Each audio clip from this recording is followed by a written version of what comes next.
Assalamualaikum warahmatullahi wabarakatuh dan selamat sejahtera.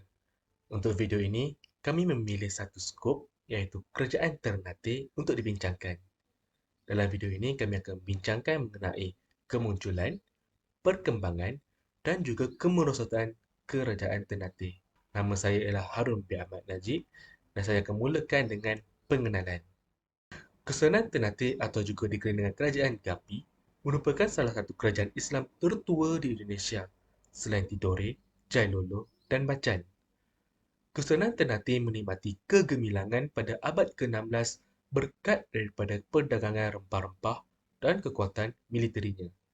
Pada zaman kegemilangannya, pemerintahan kerajaan ini menjangkau Maluku, Utara Timur dan Tengah Sulawesi, bahagian selatan Kepulauan Filipina sehinggalah ke Kepulauan Marshall di Pasifik. Pulau Gapi yang kini bertukar nama kepada Ternate ialah sebuah bandar di wilayah Maluku Utara Indonesia dan sebuah pulau di Kepulauan Maluku. Baiklah, mari kita lihat kemunculan, perkembangan dan kemerosotan kerajaan ini. Okey, Assalamualaikum dan selamat sejahtera. Okey, pada hari ini saya nak cerita sedikit bagaimana kemunculan Kerajaan Gapi ataupun dikenali sebagai Kesultanan Ternate. Okey, pada tahun 1250 telah berlakunya satu perpindahan secara besar-besaran iaitu di antara orang Al-Mahrairah yang berada di bawah naungan Kerajaan Jailolo. Okey, mereka ni golongan orang Al-Mahirah ni, mereka telah pindahlah ke pulau-pulau di bahagian barat seperti Pulau Ternate, Pulau Tidore, Moti dan Makian. Okey, antara punca berlakunya perpindahan ini adalah disebabkan berlakunya konflik di antara Raja Jailolo dengan kelompok-kelompok politik lokal. Okey, terdapat pelarian yang telah mendarat di Ternate dan mendirikan penetapan mereka di dekat puncak Gunung Gamalama. So, pemilihan tempat ni adalah disebabkan berlakunya terdapat keamanan untuk mengelakkan daripada dijejak dan dikejar oleh pasukan Jailolo. Okey, pada di Ternate pada awalnya terdapat 4 kampung yang masing-masingnya diketuai oleh seorang momoleh atau iaitu kepala marga atau ketua. Okey, marga ataupun ketua ni mereka lah yang akan mengadakan hubungan dengan para pedagang yang datang dari segala penjuru dunia untuk mencari rempah ratus. Okey, penduduk Ternate ni pada ketika itu semakin berbagai yang terdiri daripada pedagang Arab, Jawa, Melayu dan Tionghoa. Maksudnya penduduk Ternate ni makin bertambah lah dan terdapat di antara kalangan mereka terdiri daripada pedagang Arab, Jawa, Melayu dan Tionghoa. Okey, akibat daripada hasil perdagangan yang tinggi, okey, ancaman merompak semakin tinggi lalu memulai guna pimpinan Tobona telah memberi idea dan usaha untuk bermesyuarat ataupun mengadakan perjumpaan untuk membentuk suatu organisasi keselamatan dan mengangkat seorang pemimpin tunggal iaitu raja sebagai raja. Okey, pada tahun 1257, Momole Chico iaitu pimpinan Sampalu telah dipilih dan diangkat sebagai Kolano ataupun raja pertama dengan gelaran Baab Masyur Malamo iaitu gelaran ini diguna pakai pada tahun 1257 hingga 1272. Okey, kerajaan Gapi ni dia pada awalnya dia berpusat di kampung Ternate dan Ternate ni dia telah berkembang menjadi besar dan terkenal sehingga kan masyarakat ni lebih suka menyebut kerajaan Ternate daripada kerajaan Gapi. Okey, di bawah kepimpinan generasi penguasa, Ternate ni dia telah berkembang dari kerajaan yang hanya meliputi pulau kecil sehingga menjadi kerajaan yang besar dan paling berpengaruh di timur Indonesia, khususnya di Maluku. Okey, sekian, terima kasih. Assalamualaikum warahmatullahi wabarakatuh dan salam sejahtera. Saya Muhammad Naim bin Omar Baki bernombor metrik D20182085894. Jadi sekarang saya akan berkongsikan berkenaan dengan kerajaan Ternate dari segi perkembangan. Di Maluku terdapat juga sekurang-kurangnya 5 kerajaan lain yang berpengaruh iaitu Kesultanan Tidore, Kesultanan Jailolo, Kesultanan Bacan, Kerajaan Obi dan Kerajaan Loloda. Kerajaan-kerajaan ini merupakan saingan Ternate dalam memperjuangkan hegemoni dalam Maluku. Berkat perdagangan rempah, Ternate menikmati pertumbuhan ekonomi yang mengagumkan dan untuk memperkuatkan hegemoninya di Maluku, Ternate mula melaksanakan peluasan kuasanya. Hal ini menimbulkan rasa tidak puas hati dan meningkat kecemburuan kerajaan lain di Maluku yang melihat Ternate sebagai musuh dan telah mencetuskan peperangan dengan Ternate.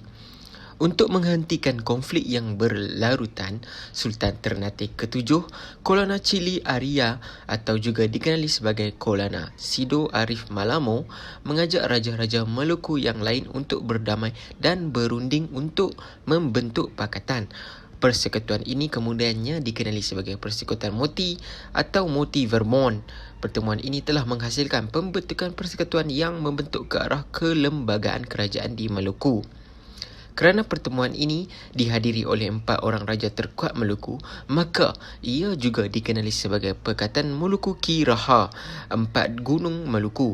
Tidak ada sumber yang jelas terhadap masa dan tarikh kedatangan Islam di Maluku Utara, khususnya Ternate yang boleh didapati.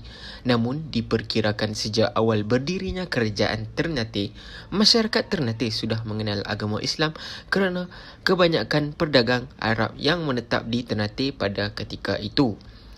Beberapa kerajaan awal Ternate pernah menggunakan nama yang berlandaskan Islam, namun mereka dan kerabat diraja memeluk Islam masih diperdebatkan. Hanya dapat ditentukan bahawa keluarga kerajaan Ternate secara rasmi memeluk Islam pada pertengahan abad ke-15. Jadi, itu saja daripada saya. Sekian, terima kasih. Assalamualaikum warahmatullahi wabarakatuh dan selamat sejahtera. Nama saya Muhammad Ashraf Afendi bin Sabu Bahari. Jadi saya akan menyambung sedikit tentang perkembangan kerajaan Kapi iaitu di bawah Kesultanan Ternate. Pada zaman Sultan Bayanullah 1500 hingga 1521, Ternate semakin berkembang dan pemakaian rakyatnya diislamisasikan. Teknik membuat perahu dan senjata yang diperoleh dari Arab dan Turki digunakan untuk menguatkan tentera Ternate. Pada masa ini juga datang orang Eropah pertama di Maluku iaitu Ludwig de Bartolomeu pada tahun 1506.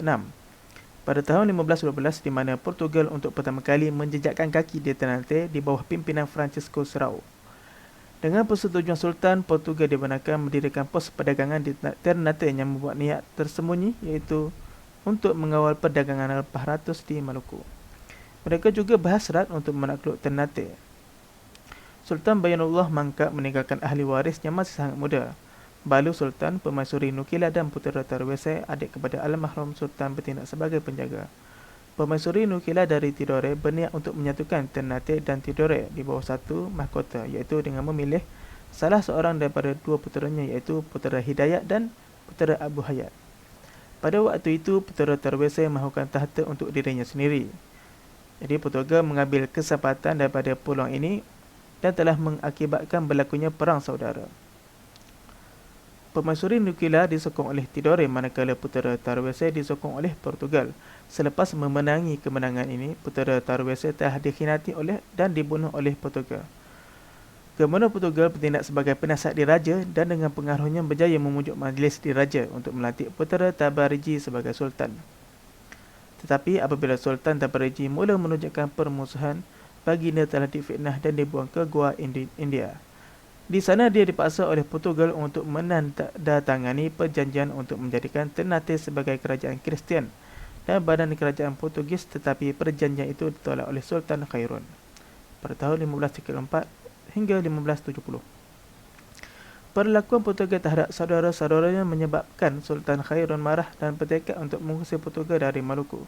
Sejak zaman Sultan Bayanullah, Ternate telah menjadi salah satu daripada 3 kesultanan terkuat dan pusat Islam utama di Nusantara pada abad ke-16, selain Aceh dan Demak selepas kejatuhan Melaka pada tahun 1511.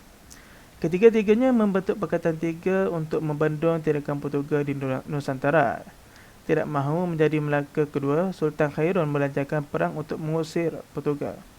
Kedudukan Portugal ketika itu sangat kuat. Selain mempunyai benteng dan tentera di seluruh Maluku, mereka juga mempunyai sekutu suku pribumi yang boleh dikerahkan untuk menghadapi Ternate. Dengan kehadiran Aceh dan Demak yang terus mengancam kedudukan Portugal di Melaka, Portugal di Maluku mengalami kesukaran, terpaksa meminta perdamaian dengan Sultan Khairun. Gamal Portugal, Lopes de Mesquita dengan licik menjemput Sultan Khairun ke meja rundingan dan akibatnya dengan kejam membunuh Sultan dan datang tanpa pengawal peribadinya. Pembunuhan Sultan Khairul semakin mendorong rakyat Ternate untuk menyingkirkan Portugal. Bahkan seluruh Maluku kini mendukung kepimpinan dan perjuangan Sultan Babullah. Setelah 5 tahun berperang, Portugal akhirnya meninggalkan Maluku untuk selamanya pada tahun 1575. Di bawah pembinaan Sultan Babullah, Ternate telah berjaya menguasai kebanyakan kepulauan yang ada di sekelilingnya.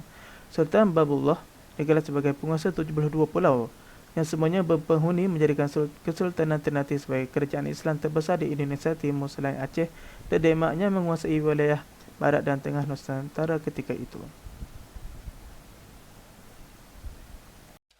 Assalamualaikum dan salam sejahtera. Nama saya Muhammad Zulhelmi bin Muhari dan saya akan menceritakan mengenai kemerosotan Kesultanan Ternate. Kemerosotan Kesultanan Ternate boleh dikatakan bermula pada tahun 1580, di mana Ternate mula lemah kerana ketiadaan Sultan Babullah. Kerajaan Sepanyol telah bersatu dengan Portugal untuk menguasai kembali Maluku dengan menyerang Ternate. Ternate membuat pakatan dengan Mindanao namun gagal menghalau Sepanyol. Kekalahan demi kekalahan memaksa Ternate meminta bantuan Belanda pada tahun 1603. Ternate akhirnya berjaya menahan Sepanyol tetapi dengan harga yang mahal. Akibatnya, Belanda beransur-ansur menguasai Ternate. Pada 26 Jun 1607, Sultan Ternate menandatangani Perjanjian Monopoli VOC di Maluku sebagai balasan atas bantuan Belanda melawan Sepanyol. Sejak awal, hubungan yang tidak sihat dan tidak seimbang antara Belanda dan Ternate menimbulkan rasa tidak puas hati para penguasa dan pembesar Ternate. Belanda bebas mengeluarkan peraturan yang merugikan rakyat melalui titah Sultan. Sikap Belanda yang kurang ajar dan sikap Sultan yang cenderung taat menyebabkan kekecewaan kepada rakyat. Sepanjang abad ke-17, sekurang-kurangnya 4 pemberontakan dilakukan oleh pembesar Ternate dan rakyat Maluku. Pada tahun 1635, untuk memudahkan pemantauan dan mengawal penurunan harga rempah-rempah, Belanda memutuskan untuk melakukan penebangan besar-besaran pokok cengkeh dan pala di seluruh Maluku atau lebih dikenali sebagai Honggi Toch Tan yang menyebabkan rakyat memberontak. Pada tahun 1650, para pembesar Ternate melakukan pemberontakan di Ternate dan Ambon. Pemberontakan ini adalah kerana sikap Sultan Madrasah yang terlalu dekat dan dianggap cenderung menuruti kehendak Belanda. Para pembesar berpakat untuk menjatuhkan Sultan. Mereka berjaya menurunkan Sultan Madrasah daripada takhta dan melantik Sultan Manilha, tetapi berkat bantuan Belanda, takhta Madrasah telah dipulihkan semula. Selepas 5 tahun, pemberontakan Putera Saidi berjaya dipadamkan. Putera Saidi telah diseksa dengan kejam sehingga mati, manakala Putera Majirah dan Kalamantan menerima pengampunan Sultan dan hidup dalam buangan. Pada tahun 1675 hingga 1691, Sultan Muhammad Nurul Islam atau lebih dikenali sebagai Sultan Sibori tidak gemar dengan perlakuan Belanda terhadap Ternate. Beliau kemudiannya membentuk pakatan dengan Datuk Abdul Rahman, pemerintah Mindanao, tetapi usahanya untuk merampas kuasa tidak menjadi kerana kawasan strategik yang boleh dijadikan asas penentangan telah pun jatuh ke tangan Belanda melalui pelbagai perjanjian yang telah dibuat. Beliau kalah dan terpaksa bertolak ke Jailolo. Pada 7 Julai 1683, Sultan Sibori terpaksa menandatangani perjanjian yang pada dasarnya menjadikan Ternate sebagai kerajaan yang bergantung kepada Belanda. Perjanjian ini mengakhiri masa Ternate sebagai negara berdaulat. Walaupun mereka telah kehilangan kuasa mereka, beberapa Sultan Ternate tetap terus berjuang untuk mengeluarkan Ternate daripada cengkaman Belanda. Sekian sahaja daripada saya. Assalamualaikum warahmatullahi wabarakatuh. Salam sejahtera, Vanikam Tachuhau. Saya ucapkan kepada anda semua. Pada bahagian ini saya akan membincangkan berkenaan dengan penutup ataupun kesimpulan secara keseluruhan berkenaan dengan tajuk Kerajaan Ternate. Kemerosotan Kesultanan Ternate boleh dikatakan bermula pada tahun 1580 di mana Ternate mula lemah kerana ketiadaan Sultan Babula. Kerajaan Sepanyol telah bersatu dengan Portugal untuk menguasai kembali Maluku dengan menyerang Ternate. Ternate membuat pakatan dengan Mindanao namun gagal mengalau Sepanyol. Demi kekalahan memaksa Ternate meminta bantuan Belanda pada tahun 1603. Ternate akhirnya berjaya menahan Sepanyol tapi dengan harga yang sangat mahal. Akibatnya, Belanda beransur-ansur menguasai Ternate. Pada tahun 1675 hingga 1691, Sultan Muhammad Nurul Islam atau lebih dikenal sebagai Sultan Sibori tidak gemar dengan perlakuan Belanda terhadap Ternate. Beliau kemudiannya membentuk pakatan dengan Datuk Abdul Rahman.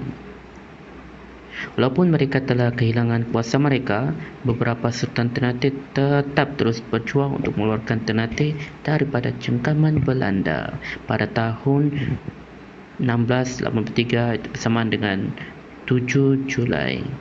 Itu sahaja daripada saya. Sekian, wabillahi taufiq wal hidayah. Assalamualaikum warahmatullahi wabarakatuh dan salam UPSI Cemerlang Bersama. Salam perpaduan keluarga Malaysia.